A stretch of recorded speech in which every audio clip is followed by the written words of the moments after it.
Hello everybody and welcome back. In this box here is one of the things where you would go, how low can you go? This is the cheapest diesel heater that I could find on Amazon. It's 80 euros and it's an all-in-one. So this should be really easy to set up. And that's exactly what we're going to do. We're going to take the Bluetti here, my little smoky mobile power station, and we're going to combine the two. On a side note, since I've been using the 12 volt jack and not the 220 volt, this thing has been working flawlessly. No smoke, no smell, no nothing. And right now the only thing that's really broken with it is the manufacturer and their service. So let's dig into this and see what's in there. And honestly, for 80 euros from Amazon delivered to Germany, I don't think it will get any cheaper than this. So let's see if this stuff is any good. Let's see if it works. And let's see if it's usable. And if it is, then it's a real bargain. So let's dig into this.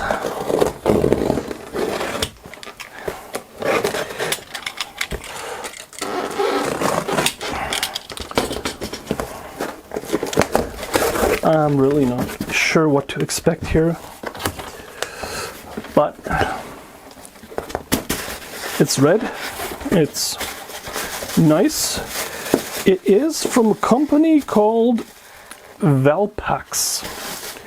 I don't know if that means anything. I'll show some of their marketing material. It's really nice. You definitely want to have one of these things. It shoots fire, it heats your children. Perfect. We can make this work. So, out of the box she is. What's left in here? Well, no extra packaging. It's just some hose clamps, the muffler, some flexible pipe, air intake,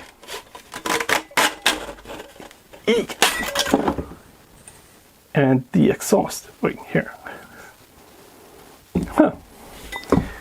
Well, it is, well, it's cheap packing, but everything's in there that we need, so let's get her set up. So here she is. Nice and beautiful, very stylish. Controller, diesel heater from the size, I would say that could be a 5 to 8 kilowatt unit. Pretty standard. We have a fastener that is pre-destroyed, but I think we can bend that one back into shape. Oh, the back. Velpax, quick, efficient, and saving energy and secure, reliable. Diesel air heater. Model DD53 Pro in red. Well, you get what you pay for, and it says it exactly on here. So, let's try to get her open. Right, what have we got? What did we get? We have the tank. It's flopping around in here. We have the diesel heater itself.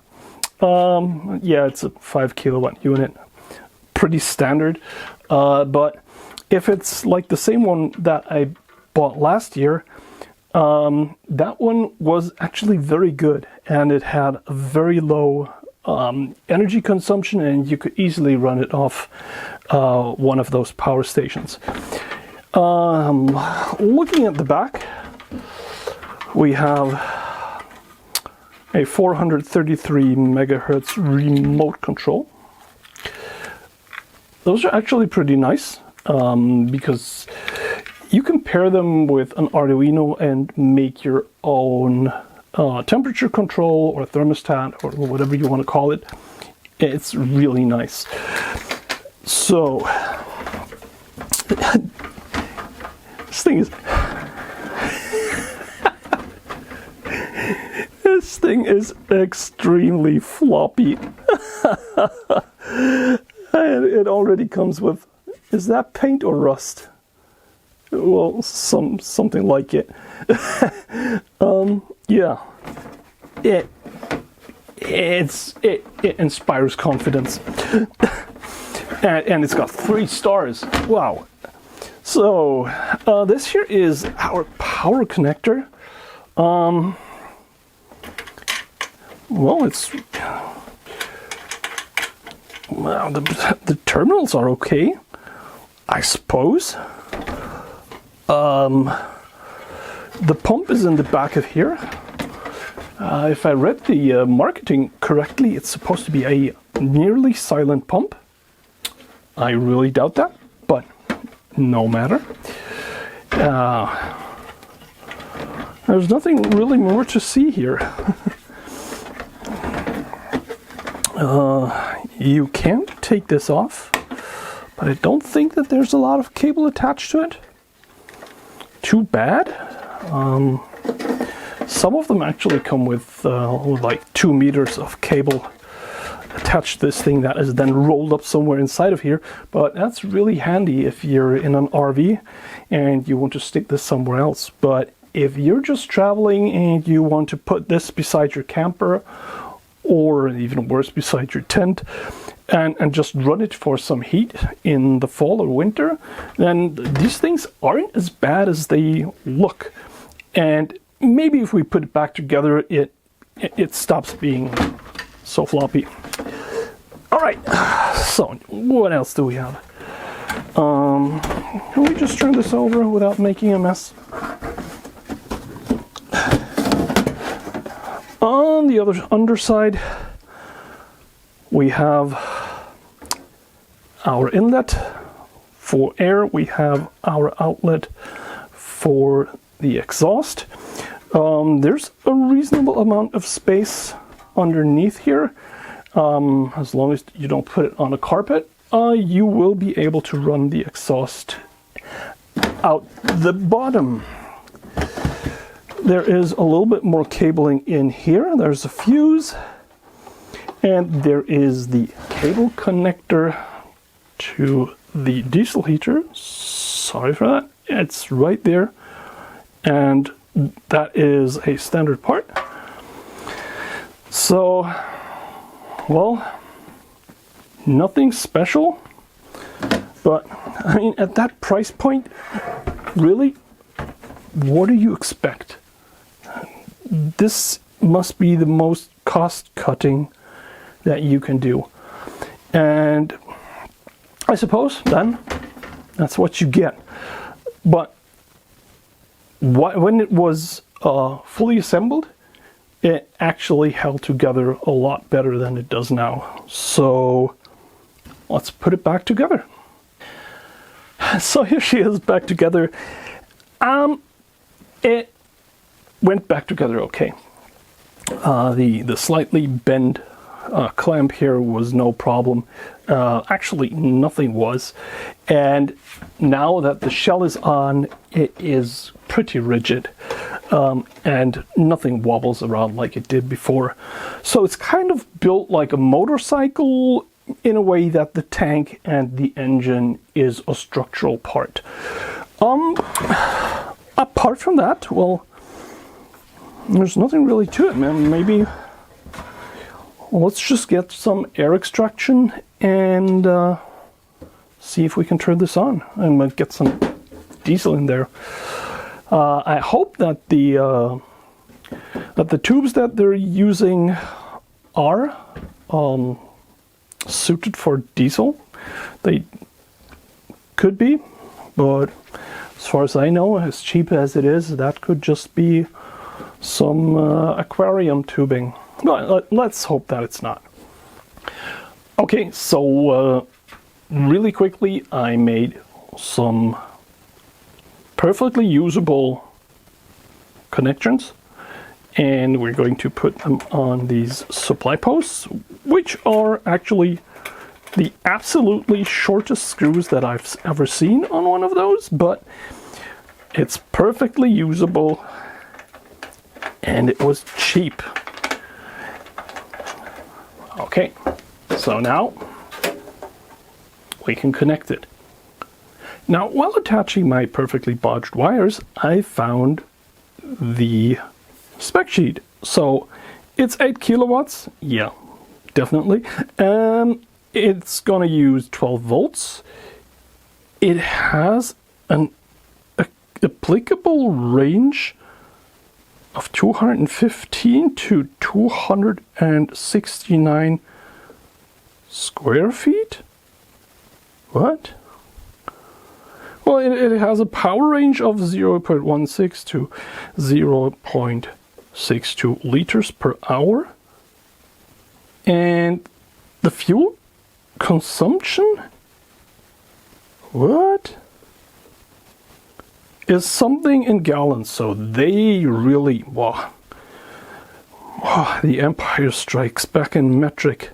And the fuel tank is 5 liters. Apart from that, it's got all the important signage, and yeah, steady placement, prohibit. This is so small I can hardly read it. Oh, a blocking of air vents, no damp area, no dry burning, keep away from fire. Okay, yeah, sure, yeah, we'll do that. Okay, let's get this set up. So I set this up and I immediately ran into problems. So the air intake with a filter wasn't too hard. Just bent that little tube here, but the exhaust is another thing. The problem is, when it comes, there is this much of unflexed material. Well, you need to cut it down by 20 millimeters. So it is just this much, because if you don't, then the exhaust pipe is not going to clear the ground. So when you put this on the ground, your exhaust pipe is going to hit the ground, and that is not what you want. Definitely not. You want this thing to stay away from the ground, because if you're camping and there is like anything that burns, if this touches, it's going to burn. If you put this inside of your trunk of your pickup and you've got a metal trunk and it touches, then you're going to burn off the paint. You don't want that. Same with an RV. This is a bad design, but this is a bad design that many of these all-in-one things have. And I wish they would address that. It would be so much easier just to give you, like, I don't know, 10 to 15 millimeters of more ground clearance. Just put some rubber feet on these things. That would solve the problem. But now you have to go out and you have to shorten this tube, and shortening these flexible tubes is no fun. I do it by putting a copper pipe inside there and then using a wire cutter or a cutting wheel to make one clean cut. But these things are really, really hard to cut. And yeah, so I spent a lot of time doing that instead of being warm. Now, I was just saying how bad this design here was, but on the other hand, I mean, there are holes in the side here, and these holes are absolutely perfect for tightening the clamps. So they did really think something. This is a pretty good design, because it makes it so much easier to get these clamps on and get them tight. And that's the easy way to do it. So good thing here. So I took the heater outside and I gave it some diesel fuel, and I'm leaving it outside for a while just to make sure that it's not losing any of that, because I'd rather have it do it outside than in here in the workshop. I did find the manual. It was in the box, duh. And there also was some cable in the box I wouldn't have needed to make my own. But no matter. The manual is interesting because it's actually one of the better ones. There's a lot of interesting information in there. How to set it up, how to get things started, what to do, what not to do, and so on and so forth. But it also has a lot of interesting information about the controller and the heater that is inside. For example, from reading what the different modes are and the different settings that you can achieve, it's pretty clear that this is the newer version of the diesel heaters, so it will work with power stations because it doesn't need 15 amps but only 10. That is very interesting, and it makes this deal a lot better than it was before. It also tells us that probably, since this is a 5 kilowatt unit, it has been set up to 8 kilowatts, which is overpowering it a little bit. But we can set that back, which means that it's not going to soot up that much, and it's going to have a way better life if we just don't run it so hard. And it still produces a lot of heat. Now, in the end of this manual, I found these nice pictures about the diesel heaters. Well, there's a red one and a blue one, and they seem to be exactly the same as I can see. And it doesn't really tell you a lot. It says it's got 8 kilowatts. Well, yeah, that's what it says on the box. It takes diesel, but very interestingly, it has a fuel consumption of 0.18 to 0.48 liters per hour. Well, 1 liter of diesel has an energy capacity of 10 kilowatts. So if it uses half a liter in 1 hour, then it's a 5 kilowatt unit. So now we know that. Apart from that, like I said, it's a pretty nice manual. It's not bad at all. I was kind of surprised because they cheaped out on everything else. I would have thought they'd done that on the manual, but apparently the manual and the diesel heater inside are good. I went ahead and I set up the diesel heater. It is currently connected to my smoke exhaust for my big laser. This exhaust is suited for hot gases. Don't hook this up to anything that's not made for that. That won't be good. It's currently being powered by the Blue Yeti, and we can use the Blue Yeti to watch how much power this is using. So let's turn it on. I've already primed the pump that's inside, and I set it to 30 seconds of priming. That is okay. While filling it up with diesel, I discovered that the tank doesn't have 5 liters but 4. But well, that's close enough, I suppose. So let's turn this on. Let's turn this on. Why isn't this turning on?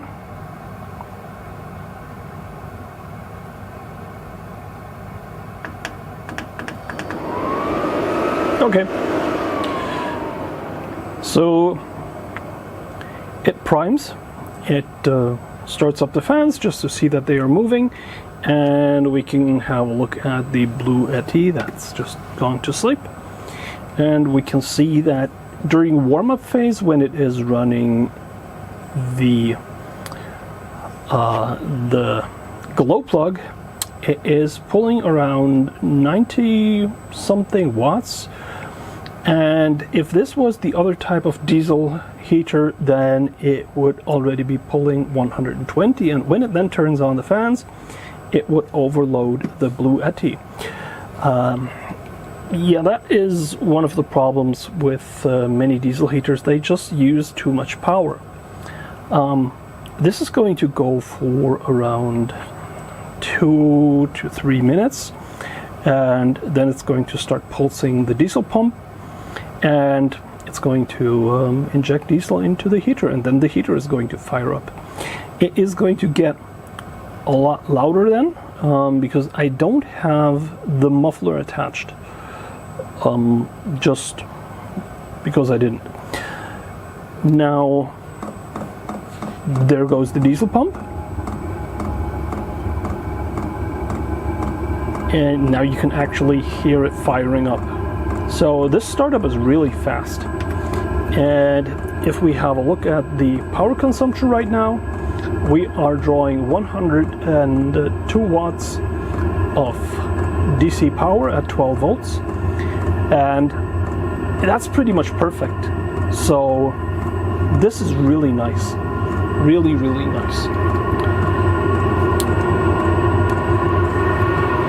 Also, I have, oh, it's getting really loud now. Also, I have the carbon monoxide monitor on, just to make sure that this thing is completely sealed and that we are exhausting all the gases to the outside. And I'm gonna run this for a while.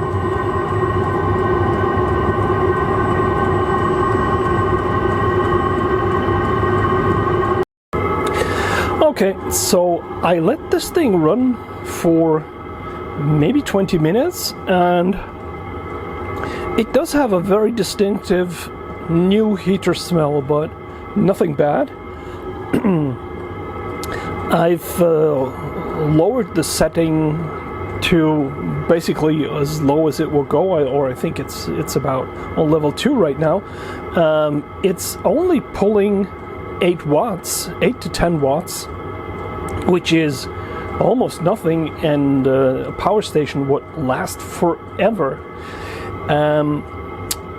It has also quieted down quite a bit. When it was starting up, it was getting really loud. It was making one hell of a racket, but it is very disciplined right now, and I must say I'm really impressed. I didn't expect that. So the Velpax diesel heater really is a bargain. It's cheap. I mean, if anything, it's cheap. It's cheaply built. It comes with the bare minimum of parts, but the parts are okay. The instructions are okay. You get everything you need.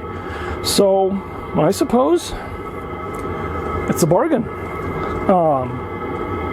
I have nothing more to add to that. Well, thank you very much for watching, and on that disappointment, I'll just end the video. Thanks for watching, and bye-bye.